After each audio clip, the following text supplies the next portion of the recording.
ಯೋಜನೆ. ಇದು ನಮ್ಮ ಮಹತ್ವಾಕಾಂಕ್ಷೆಯ ಯೋಜನೆ. ಇದು ಒಂದು ಹೊಸ ಒಂದು ಡ್ಯಾಮ್ ಕಟ್ಟಬೇಕು ಅಂತ. ಇದು ಬರೀ ಸ್ಟೋರೇಜ್ ಅಷ್ಟೇ.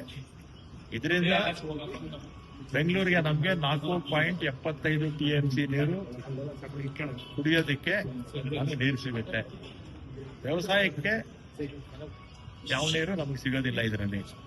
ಮತ್ತೆ ನಮಗೆ 400 ಮೆಗಾವಾಟ್ ಅಷ್ಟು ವಿದ್ಯುತ್ ಉತ್ಪಾದನೆ ಆಗುತ್ತೆ. ಮತ್ತೆ ಸಹಜವಾಗಿ 3-4 ವರ್ಷ 5 ವರ್ಷಕ್ಕೊಮ್ಮೆ ಮಳೆ ಕಡಿಮೆ ಆಗುತ್ತೆ. ಮಳೆ ಕಡಿಮೆ ಆದಂಥ ಸಂದರ್ಭದಲ್ಲಿ ತಮಿಳುನಾಡಿಗೆ ನಾವು ಸೆಂಟ್ರಲ್ ಅವ್ರಿಗೇನು ಅಲೋಕೇಶನ್ ಆಗಿದೆಯಲ್ಲ, ನೀರಾಗಿದೆಯಲ್ಲ, ಅದನ್ನ ಮಂತ್ಲಿ ವೈಸ್ ಬಿಡಬೇಕು ಅಂತ ಇರುತ್ತೆ. ಉದಾಹರಣೆಗೆ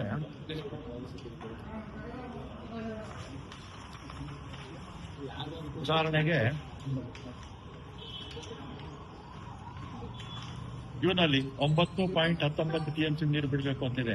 ಜುಲೈಯಲ್ಲಿ 31.24 TMC, ಆಗಸ್ಟ್ ಅಲ್ಲಿ 45.95 TMC, ಸೆಪ್ಟೆಂಬರ್ ಅಲ್ಲಿ 36 TMC, ಅಕ್ಟೋಬರ್ ಅಲ್ಲಿ 20 TMC, ನವೆಂಬರ್ ಅಲ್ಲಿ 13 TMC, ಡಿಸೆಂಬರ್ ಅಲ್ಲಿ 7, ಆಮೇಲೆ 2 TMC ಕೊಡಬೇಕು ಅಂತ ಹಿಂದೆ ತೀರ್ಮಾನ ಆಗಿತ್ತು. ಒಟ್ಟೆಷ್ಟು ಸರ್? ಈಗೇನಾಗಿದೆ, ನಮ್ಮಲ್ಲಿ ಇರ್ತಕ್ಕಂಥದ್ದು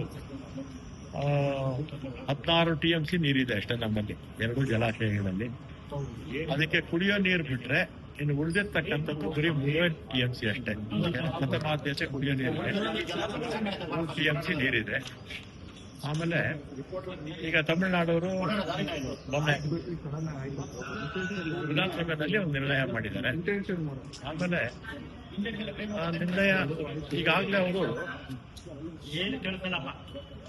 ಕೋರ್ಟ್ಗೆ ಮಿಸ್ಲೇನಿಯಸ್ ಅಪ್ಲಿಕೇಶನ್ ಹಾಕೊಂಡಿದ್ರು 18ರಲ್ಲಿ, 13, 11, 25ರಲ್ಲಿ ಅದು ಕೂಡ ರಿಜೆಕ್ಟ್ ಮಾಡಿದ್ದಾರೆ.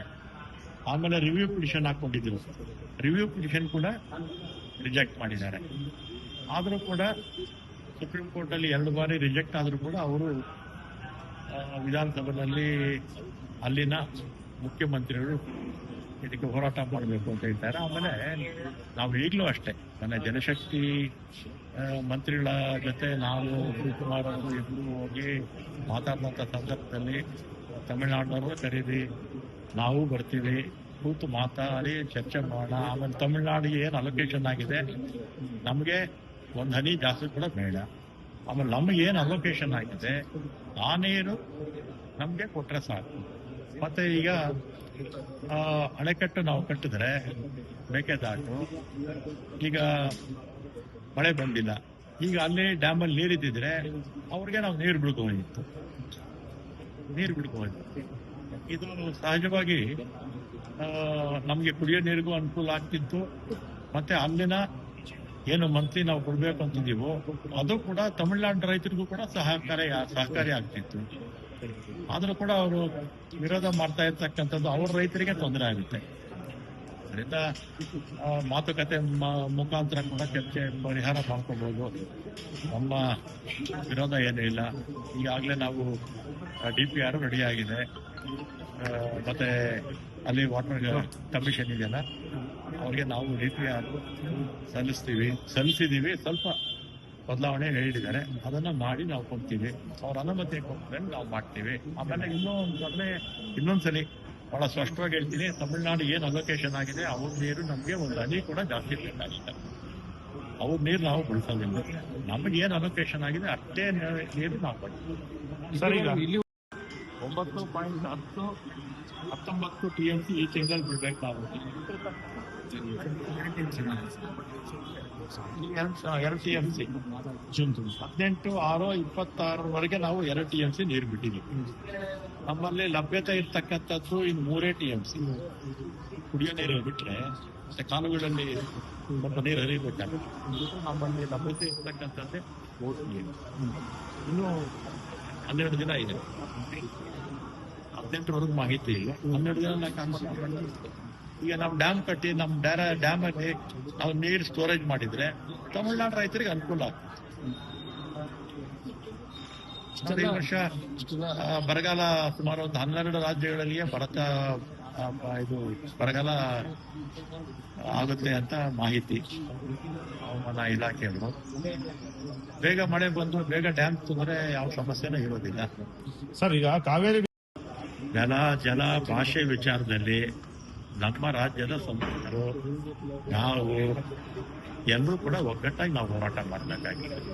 ಚುನಾವಣೆ ಸಂದರ್ಭದಲ್ಲಿ ಎಲೆಕ್ಷನ್ ಆಗುತ್ತೆ, ಅದಾದ್ಮೇಲೆ ಬರ್ಕೊಳ್ಬೇಕು. ನಾವು ನಮ್ಮ ರಾಜ್ಯದ ಹಿತಾಸಕ್ತಿಗೋಸ್ಕರ ಬಿಜೆಪಿ, JDS, ಕಾಂಗ್ರೆಸ್ ಎಲ್ಲರೂ ಕೂಡ ನಾವು ಒಗ್ಗಟ್ಟಾಗಿ ನಮ್ಗೇನು ಪಾಲ್ ಸಿಕ್ಕಿದೆ, ನೀರಿನ ಪಾಲ, ಅದನ್ನ ತಗೊಳ್ಳುವಂತ ದಿಕ್ಕಲ್ಲಿ ನಾವೆಲ್ಲ ಕೂಡ ಕೆಲಸ ಮಾಡಬೇಕು.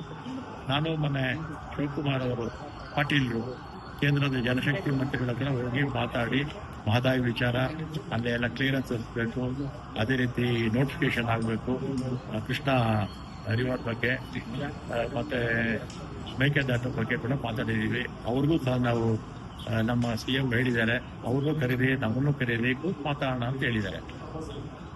ಅವರು ಅಕ್ಕಪಕ್ಕದ ರಾಜ್ಯಗಳು ಕೂತು ಪರಿಹಾರ ಮಾಡ್ಕೊಂಡ್ರೆ ಒಳ್ಳೇದಲ್ವಾ?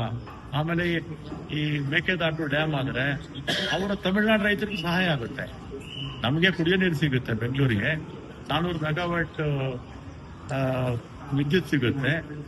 ನೀರು ಸ್ಟೋರೇಜ್ ಆದ್ರೆ ಯಾರಿಗೆ ಅನುಕೂಲ? ತಮಿಳುನಾಡು ರೈತರಿಗೆ ಅನುಕೂಲ ಆಗುತ್ತೆ. ಯೋಜನೆ ಉದ್ದೇಶ ಸರಿಯಾಗಿ ಅವ್ರಿಗೆ ಮನವರಿಕೆ ಆಗ್ತಾ ಇಲ್ವಾ ಅಂತ. ಮನವರಿಕೆ ಆಗಿದೆಯೋ ಆಗಿಲ್ವೋ, ಯಾಕೆ ವಿರೋಧ ಮಾಡ್ತಾ ಇದಾರೋ ಗೊತ್ತಿಲ್ಲ. ಅವ್ರ ರೈತರಿಗೆ ಅನುಕೂಲ ಆಗುತ್ತೆ. ಇದು ತಮಿಳುನಾಡು ಸರ್ಕಾರದ ಜೊತೆ ಮಾತುಕತೆ ಡೆಲಿಗೇಷನ್ ಈಗ ನೋಡೋಣ, ಮುಖ್ಯಮಂತ್ರಿಗಳ ಹತ್ರ ಮಾತಾಡಿ ಚರ್ಚೆನಲ್ಲಿ ಪರಿಹಾರ ಮಾಡ್ಕೊಂಡ್ರೆ ಒಳ್ಳೇದು. ಕೋರ್ಟ್ ಕಚೇರಿಗಳೆಲ್ಲ ಹೋದ್ರೆ ಏನಾಗುತ್ತೆ, ವರ್ಷಗಟ್ಟಲೆ ಹೋಗುತ್ತೆ. ಈ ನೋಡಿ ಕೃಷ್ಣದು ಎಷ್ಟು 13-14 ವರ್ಷ ಆಯಿತು, ಇನ್ನೂ ಫೈನಲ್ ನೋಟಿಫಿಕೇಶನ್ ಆಗೇ ಇಲ್ಲ. 3 ರಾಜ್ಯಗಳು ಕೋರ್ಟ್ಗೆ ಕೇಸ್ ಹಾಕೊಂಡಿದ್ದಾರೆ. 2050ಕ್ಕೆ ಅದು ಮುಗಿದೋಗುತ್ತೆ. ಇನ್ನೆಷ್ಟು 24 ವರ್ಷ ಇರುತ್ತೆ ಅಷ್ಟೇ. ಅದರಿಂದ ಕೂತ್ ಪರಿಹಾರ ಮಾಡ್ಕೊಂಡ್ರೆ ಒಳ್ಳೇದು. ಈಗ ಕರ್ನಾಟಕ ಸರ್ಕಾರನೇ ಹೋಗಿ ನಿಯೋಗವಾಗಿ ಭೇಟಿಯಾಗಿ ಅಂತ ಸುತ್ತ ನೋಡೋಣ. ಈಗ ಜಲಶಕ್ತಿ ಮಂತ್ರಿಗಳು 25ಕ್ಕೆ ಬರ್ತಾರೆ ತುಂಗಭದ್ರಾ ಡ್ಯಾಮ್ಗೆ. ಆ ಸಂದರ್ಭದಲ್ಲಿ ಅವಕಾಶ ಸಿಕ್ಕಿದ್ರೆ ಮಾತಾಡೋಣ ಅಂತ ಮುಖ್ಯಮಂತ್ರಿಗಳು ಹೇಳಿದ್ದಾರೆ. ಬೇರೆ ರಾಜ್ಯದ ಮುಖ್ಯಮಂತ್ರಿಗಳು ಬರ್ತಾರೆ, ತಮಿಳುನಾಡು ಅವರು ಬರಲ್ಲ. ಕೃಷ್ಣಾ ನದಿ ವಿಚಾರವಾಗಿ ಇವರೆಲ್ಲ ಬರ್ತಾರಲ್ಲ, ಚಂದ್ರಬಾಬು ನಾಯ್ಡು ಮತ್ತೆ ರೇವಂತ್ ರೆಡ್ಡಿ ಅವರು. ಅವಕಾಶ ಸಿಕ್ಕಿದ್ರೆ ಮಾತಾಡೋದು ಹೋಗ್ತಿದೀವಿ. ಸಿಗುತ್ತಾ ಇಲ್ಲ ಗೊತ್ತಿಲ್ಲ, ಇಲ್ಲ ಅಂದ್ರೆ ಇನ್ನೊಂದು ಮೀಟಿಂಗು ದೆಹಲಿನಲ್ಲಿ ನಮ್ಮ ಕಂಡು. ಈಗ ರಾಜ್ಯದಲ್ಲಿ ನಿರೀಕ್ಷೆಗೆ ತಕ್ಕಂತೆ ಮಳೆ ಬರುತ್ತೆ ನಿರೀಕ್ಷೆ ಮಾಡೋಣ. ನಿಮ್ಗೆ ಎಷ್ಟಿದೆ ಸರ್? ಈಗ ಇರ್ತಕ್ಕಂಥದ್ದು 14 TMC ಇದೆ. ಒಟ್ಟು